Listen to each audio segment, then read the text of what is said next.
we'd expected much deeper spending cuts, particularly on wasteful consumption expenditure.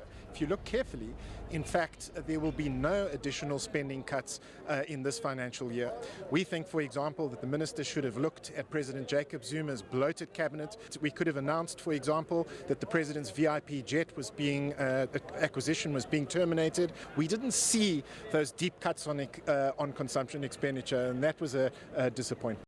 When the country is confronted with such difficulty, you put aside your political and ideological differences and then show a force of unity, because that's what the investors want.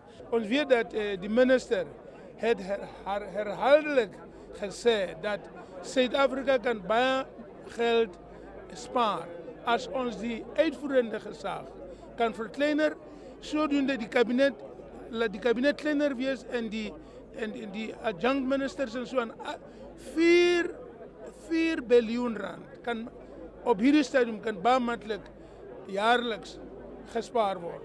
Nee, die droogte is nie aangespreek nie. Die universiteitssituasie lyk my het geld voorgegee, maar nie die droogte nie.